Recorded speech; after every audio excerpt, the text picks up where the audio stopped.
from the morning onwards we were listening about the climate change and the physical parameters, ice melting and other things, and I will take you to the different world, which is a world of living organisms, the organisms which we cannot see through naked eye and we can see only through microscopes. These are tiny little organisms, which is we often call as bacteria. And we will be talking about the bacterial communities, which basically eats the complex organic matter in the cold environment and how they are relevant in the climate change. So I have given a title to the talk, Small Beginning Towards a Larger Goal, because our goal is very big and it's very difficult to achieve, but we have started somehow to study those organisms and to make some sense out of it in the climate change scenario. So let us begin with some significance. As you know, we are listening from the morning that Arctic is getting warmer and warmer. It has several implications when Arctic is getting warmer. For example, we are getting that in the Svalbard region, a lot of macroalgal biomass is increasing. And permafrost is melting, as we know, glaciers are melting, phytoplankton blooms are happening because there is less of sea ice. And what this processes does is that they contribute a lot of organic carbon. And this organic carbon is not in the simple form, it is in a complex form. And what happens is we basically predict that this complex organic carbon, that it can be in the form of carbohydrates, proteins, lipids. Just shift this. So it can be in this kind of different form, and we assume that as the temperature of the Arctic Ocean is very cold, and this kind of complex organic matter will not undergo any processing, and it will be like a recalcitrant carbon, and it will be sinking down. But it's not the case. There is a problem. The problem is that there is a bacteria, and maybe archaea. Now archaea is also another type of microorganism which has been implicated in the carbon processes other than bacteria. So what they does basically, they produce some enzymes which can degrade this complex polymeric carbon, and they can convert it into smaller bits and pieces which they can eat. And when they eat it, basically what it does, they can generate biomass. I hope you can see it. You can see there, maybe there. They can generate convert the carbon into the biomass, bacterial biomass, or they can respire also, and they can contribute to the CO2. And again, they can act as a feedback mechanism, and it can enhance the Arctic warming as well. So the major point what we are thinking is that the bacteria will play a major role in the carbon export, storage, and food web dynamics, and particularly the community composition. What bacterial community is composed of determines these processes, as well as their capability of producing the biomass and their growth efficiency determines which way the carbon will go.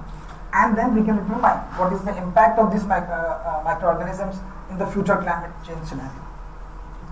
So we have a goal. The goal is to decipher the role of Arctic bacterial communities under climate change scenario. It's a big goal which can cover anything. We can even include physical parameters, we can include chemical parameters, we can even include biology and other things. So we thought that we should have an aim to understand this group because we can study only a certain amount of things. So we thought that we will study bacterial communities involved in complex organic carbon cycling. And for that we determined two objectives. One is the complex polysaccharide degradation experiments, which we are doing in the Arctic from 2017-18. We did 2 experiments. And then particle attached bacteria also we are studying. So we will begin with the first one, some results what we have got from this experiment. As I have told you, the seaweeds are very important, particularly in the climate change scenario, and they are the main primary. They are another primary producer which are present in the coastal habitat of Arctic. And if their biomass is increasing, then what is happening is the ecosystem is becoming self-reliant, and it is not dependent upon the phytoplankton growth. If the seaweed biomass increases with the climate change, then the reliance on the primary productivity carbon will increase, and the food web can be sustained by the seaweeds. And then there are reports which says that the kelp biomass is increasing in the Kongsfjorden. A lot of papers are coming, and then they contribute a lot of detrital carbon to the coastal ecosystem. There are reports, you can say, and they can even lead to the secondary production because of the detritus which they produce. And there is an estimate here, you can see. I don't know whether you are able to read it. It's 706, or maybe you can say 0.7 kg carbon per meter square per year is generated by the detrital matter of the cal across the global average, and it counts to the 82% of the annual cal productivity. So much carbon which they are producing is released into the coastal ecosystem, and it can impact various biogeochemical processes. So there is a problem that if this kind of carbon comes, what will be the impact? The impact will be through the bacterial community. And we don't know how these communities are going to respond to this kind of detrital matter, and who will respond within that community, because there are specific groups of organisms which can respond to that. And what will be the biogeochemical implication of such processes, we don't know. So we are trying to address bits and pieces through our experimentation. And we did one experiment in 2017 in Kings Bay. We got one cold room and we did some experiment there. It's a microcosm experiment basically. And some results from that experiment. This is the location. The location what we chose here in the first experiment, there are two different experiments we conducted, is near to the island that is very rich in the microalgal biomass. And even in the Kongsfjorden, if you see all across the Kongsfjorden, there is a lot of microalgal dominance present there. So we did the experiment with the two compounds, that is the alginate and agarose. They are the two polysaccharides which are major component of the seaweed, and we saw the effect of these compounds on the bacterial community. For that, we observed that the DOC, that is a dissolved organic carbon, which we have given to the bacteria to eat, particularly the alginate, which composes of 60% of the biomass of the seaweed, is utilized by 75% in 14 days of incubation at low temperature, that is 4 degrees. So it suggests that the bacteria has the capability to degrade this kind of complex polysaccharide within short period of time, and that to around 75%. And if you see it in another way around, you can see that the carbon is removed from the system. So if you see the dissolved organic carbon is removed from the system, and it can be transformed into other things, like it can be transformed into POC, or it can be released into the atmosphere in the form of CO2, or it can be transferred to the higher trophic level. But the carbon is removed, that is the crux of it. And if you see in bottom here, the amount of bacteria which is produced in the form of biomass or carbon is very less compared to the DOC which is utilized. It suggests that the most of the carbon is either lost from the system, which has a huge biogeochemical implication in future climate change scenario. So, and then we did the community response.